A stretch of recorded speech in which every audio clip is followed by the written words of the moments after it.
Math का हम नया चैप्टर लेके आए हैं।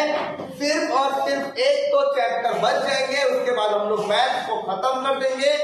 और ये जो चैप्टर है ये बहुत इंपॉर्टेंट है। अच्छा, आप लोग अभी मैथ पढ़ रहे हो, कुछ टॉपिक आपके 5th क्लास के बुक में है, जैसे एलसीएम एचसीएफ है ना, और आपका प्रॉफिट लॉस है कि नहीं है? प्रॉफिट लॉस है, हाँ बेटा, एरिया वो सब भी है।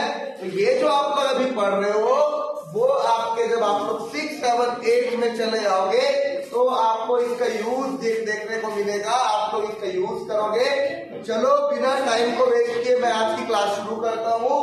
आज की क्लास का जो हेडिंग है वो है एरिया, पेरीमीटर एंड वॉल्यूम।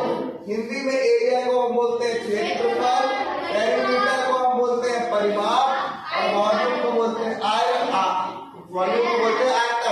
सबसे पहले हम बात करेंगे बच्चों एरिया यानी कि क्षेत्रफल की। तो एरिया यानी कि क्षेत्रफल क्या होता है? कोई भी वस्तु कितनी जगह घेरती है उसको हम क्षेत्रफल बोलते हैं। मान के चलो ये बॉक्स है, इसको मैंने क्या, इस बॉक्स को मैंने कहीं पे रख दिया, देखो जितना जगह घेर रही है ये मान के चलो इसका लेंथ L है, ब्रेड इसका B है, तो इसका एरिया क्या होगा? दिस इंटू दिस, यानी कि L इंटू B इसका एरिया हो जाएगा। तो जितना जगह घेरता है उसको हम बोलते हैं क्षेत्रफल। हमेशा याद रखना क्षेत्रफल में लंबाई गुणी चौड़ाई करते हैं अगर हम आयत यानी कि रेक्टेंगल को पढ़ते हैं तो। और दूसरा आपके सामने कॉन्सेप्ट आ जाता है पेरीमीटर का। पेरीमीटर को हम परिमाप बोलते हैं बच्चों। अगर इसी आयत का हमें परिमाप निकालना है तो लंबाई में चौड़ाई जोड़नी पड़ेगी, L प्लस B करना पड़ेगा। और जो ये आयत है तो 2 बार L और 2 बार B आता है, इसीलिए हम क्या करेंगे, पेरीमीटर को 2 इंटू L प्लस B रखेंगे। और एरिया यानी कि क्षेत्रफल आपका होता है लेंथ इंटू ब्रेड। अब हम बात करते हैं थर्ड कॉन्सेप्ट की, और थर्ड कॉन्सेप्ट आपका आ जाता है वॉल्यूम का। वॉल्यूम का मतलब ही होता है बच्चों कोई सामान कितना जगह घेरता है। मान के चलो मैंने इस रूम पे बहुत सारे टेबल रख दिए और वो पूरा उसको घेर दिया, तो वही उसका वॉल्यूम होगा। एक गिलास में कितना पानी आता है वही वॉल्यूम होगा, एक बॉटल में कितना पानी आता है वही उसका वॉल्यूम होगा। हम ये सबके एरिया के बारे में भी पढ़ेंगे, पेरीमीटर के बारे में भी पढ़ेंगे और वॉल्यूम के भी बारे में पढ़ेंगे। तो जल्दी से अब मैं आ जाता हूँ रेक्टेंगल पे। रेक्टेंगल आप सब लोगों का फेवरेट है क्योंकि रेक्टेंगल का यूज हम लोग हर जगह करते हैं। जिस मोबाइल में मेरी वीडियो रिकॉर्ड हो रही है वो रेक्टेंगल है। ये जो मेरे सामने स्मार्ट बोर्ड है ये रेक्टेंगल है। ये जो मैंने बॉक्स में कवर किया वो रेक्टेंगल है। ये मैंने AABB करके बनाया वो रेक्टेंगल है। तो बच्चों एक चीज मैं आप लोग को बहुत अच्छे से समझा देता हूँ कि रेक्टेंगल वो होता है जिसके 4 साइड होते हैं और 2-2 साइड इक्वल होता है, यानी उनका लेंथ इक्वल होता है और उनका ब्रेड इक्वल होता है। जैसे ये आपके सामने रेक्टेंगल है, मैंने एक लाइन खींचा, मैंने 2-2 लाइन खींचा, मैंने इसमें और इसमें एक लाइन खींचा, मतलब दोनों का ब्रेड क्या है? सेम है। मैंने इधर AA में दोनों लाइन खींचा, यानी दोनों का जो लंबाई चौड़ाई है वो सेम है। बात कर लेते हैं आयत की क्षेत्रफल की। एरिया ऑफ रेक्टेंगल क्या होता है? तो बच्चों मैं आप लोग को इससे पहले भी बता चुका हूँ इस वाले स्लाइड में कि इसका जो एरिया होता है वो होता है लेंथ इंटू ब्रेड, और आयत के क्षेत्रफल क्या हो जाता है? Length into breadth. ये आपका लेंथ है, ये आपका ब्रेड है। B और A में अगर आप B और A को मल्टीप्लाई कर दोगे तो आपका आयत का क्षेत्रफल आ जाता है, आयत का एरिया आ जाता है ना। बात कर लेते हैं रेक्टेंगल के पेरीमीटर की।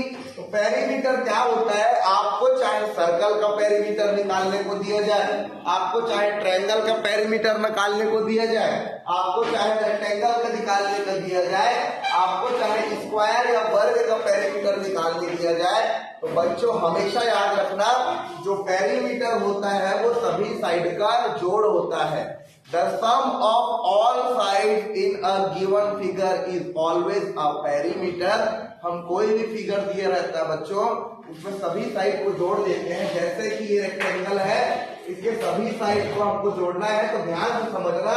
ये देखो B हो गया, मैं इसको लिख लेता हूँ, है ना, यहाँ पे मैं लिख लेता हूँ, ये देखो B में ए को जोड़ दिए ए, फिर उसमें बी को जोड़ दिए बी, फिर ए को जोड़ दिए ए। तो एक बात बताओ, ए 2 बार आ रहा है, बी 2 बार आ रहा है, तो 2a + b हम इसको लिख सकते हैं बच्चों। और आयत का जो परिमाप होता है वो 2l + b होता है, यानी 2 गुणित लंबाई धन चौड़ाई होता है। ये आपने पढ़ लिया। अब आपको एरिया याद रखना है, लेंथ इनटू ब्रेड्थ, आपको पेरीमीटर याद रखना है 2l + b। आप लोग को ये आता है क्या? आता है, अच्छी बात है। बात कर लेते हैं आपके नेक्स्ट कॉन्सेप्ट की, और नेक्स्ट कॉन्सेप्ट है आयताकार कमरे की चारों दीवार का क्षेत्रफल। हम जिस दीवार में है, हम जिस कमरे में है वो आयताकार है, वो एक क्यूबॉइड के फॉर्म में है। और अगर हम दीवारों की बात करें तो दीवार जो होता है वो आयताकार होता है। और अगर आयताकार कमरे आ गए तो उसके चारों दीवारों का क्षेत्रफल, आपको ये फॉर्मूला याद रखना है, 2 लेंथ + ब्रेड्थ × हाइट, 2 गुणित लंबाई धन चौड़ाई गुणित ऊंचाई। आपको ये याद रखना है। जल्दी से मैं बढ़ता हूँ नेक्स्ट कॉन्सेप्ट पे। मैंने आपके सामने एक स्क्वायर बनाया है, और मैंने आपके सामने इसको यहाँ पे 2 लाइन, यहाँ पे 2 लाइन, यहाँ पे 2 लाइन खींचा है। तो आपके सामने एक स्क्वायर है जो है ABCD, और मैंने 4 लाइन खींचा है। मैंने ऐसे ऐसे लाइन खींचा है, इसका मतलब ये है इसके सभी साइड इक्वल होते हैं। बात कर लेते हैं इसके एरिया की। तो एरिया क्या होता है? हमेशा भुजा गुणित भुजा, यानी दिस इंटू दिस, है ना, यानी कि भुजा गुणित भुजा होगा। और अगर हम लोग उसी को इंग्लिश में बोले बच्चों तो वही होगा आपका साइड इंटू साइड। अब हम बात कर लेते हैं परिमाप की। और बच्चों थोड़ी देर पहले ही मैंने आप लोग को बताया था कि जब भी परिमाप निकालते हैं, जब भी पेरीमीटर निकालते हैं, तो उसके सभी साइड को हम जोड़ते हैं, है ना। तो उसी प्रकार से इसके सभी साइड को जोड़ो। मान के चलो इसको मैं साइड बोलता हूँ, इसको भी मैं साइड बोलता हूँ, इसको भी मैं साइड बोलता हूँ, इसको भी मैं साइड बोलता हूँ। क्षेत्रफल निकालना है दिस इंटू दिस, यानी एक साइड गुणित 2 साइड का स्क्वायर। इसको आप लोग लिख सकते हो साइड का स्क्वायर, या फिर आप लोग हिंदी में लिख सकते हो भुजा का वर्ग। बात कर लेते हैं स्क्वायर के परिमाप की। और अभी थोड़ी देर पहले ही मैंने आप लोग को बताया था कि जो स्क्वायर होता है बच्चों, उसके चारों साइड इक्वल होते हैं। और ये भी बताया था कि परिमाप हम जब भी निकालते हैं, पेरीमीटर हम जब भी निकालते हैं, तो उसके जितने भी साइड होते हैं सबको जोड़ देते हैं। मान के चलो ये ट्रायंगल है, ये ए है, ये बी है, ये सी है। इसका परिमाप क्या है बताओ? A + B + C, है ना। वैसे ही मान के चलो ये रेक्टेंगल है, ये साइड है, ये साइड है, ये साइड है, ये साइड है। तो एरिया जो पेरीमीटर ऑफ रेक्टेंगल होता है बच्चों 4 गुणित भुजा, और इंग्लिश में इसी को बोलो, इसको बोलते हैं 4 इंटू साइड, है ना। बात कर लेते हैं आपके नेक्स्ट क्वेश्चन की, नेक्स्ट कॉन्सेप्ट की। और नेक्स्ट कॉन्सेप्ट है आपका वॉल्यूम का। और शायद वॉल्यूम से आप लोग पहली बार इंट्रोड्यूस हो रहे हो। वॉल्यूम का मतलब होता है धारिता, या कितना जगह घेरता है। मान के चलो आपके सामने ये वाला बॉटल है, मान के चलो आपके सामने ये वाला बॉटल है, तो इस बॉटल में कितना पानी आएगा, यही आपका वॉल्यूम है। इस रूम में कितना हवा आएगा, यही आपका वॉल्यूम है। तो ठीक है, तो वॉल्यूम जल्दी से मैं पढ़ देता हूँ। कोई वस्तु जितना स्थान घेरती है, मैंने आपको थोड़ी देर पहले बताया था बॉटल का एग्जांपल, कितना जगह पानी आता है, कितना स्थान घेरती है, वह उसका आयतन होता है। अब हम नेक्स्ट कॉन्सेप्ट की बात कर लेते हैं। नेक्स्ट हम पढ़ेंगे क्यूब के बारे में। क्यूब देखो मैंने आपके सामने ड्रॉ कर दिया है, इस तरीके का क्यूब होता है ना। तो इसका जो लेंथ है वो a है। क्यूब का बच्चों एक चीज बताऊं, चाहे लेंथ हो, चाहे ब्रेड्थ हो, चाहे हाइट हो, चाहे लंबाई हो, चाहे चौड़ाई हो, चाहे ऊंचाई हो, तीनों हमेशा सेम होता है। और जब हम इसका एरिया निकालेंगे तो देखो 1 2 3 4 5 6, है ना। एरिया निकालेंगे तो इसका एरिया का फॉर्मूला होता है बच्चों 6a²। और अगर हम क्यूब का आयतन निकालेंगे, आयतन यानी कि होता है बच्चों वॉल्यूम, अगर हम लोग क्यूब का वॉल्यूम निकालेंगे तो वो आपका a³ आएगा। तो आपको क्यूब वॉल्यूम फिर से एक बार समझा देता हूँ। कोई वस्तु जितना स्थान घेरती है वह उसका आयतन या वॉल्यूम होता है। अब बात कर लेते हैं क्यूब की। तो क्यूब के सारे साइड आपके बिल्कुल सेम होते हैं और इसका आयतन अगर हम निकाले तो वो एक क्यूब होता है और अगर हम लोग इसका एरिया निकाले तो 6a स्क्वायर होता है। अभी सिर्फ जितने भी चीज बता रहा हूँ उसको समझ लो। इससे रिलेटेड हम क्वेश्चन जब करेंगे तो आपका कॉन्सेप्ट बहुत अच्छे से क्लियर हो जाएगा। पूरे फंडे एक बार में क्लियर, पूरा एक बार दिमाग में घुस जाएगा और आप लोग बन जाओगे मैथ्स के एक्सपर्ट। बढ़ता हूँ आपके नेक्स्ट कॉन्सेप्ट की ओर। नेक्स्ट कॉन्सेप्ट आपका है क्यूबॉइड का। क्यूबॉइड को हम हिंदी में बोलते हैं घनाभ। इससे पहले देखो जो मैं क्यूब बनाया था बच्चों, उसके सारे साइड इक्वल थे। क्या थे? सारे साइड इक्वल थे। लेकिन अगर आप क्यूबॉइड की बात करो तो इसके सारे साइड इक्वल नहीं होते। कैसा है ये मैंने आपके सामने बना दिया है। अब क्यूबॉइड का वॉल्यूम क्या होगा, कितना जगह घेरता है, वो हो जाएगा length into breadth into height.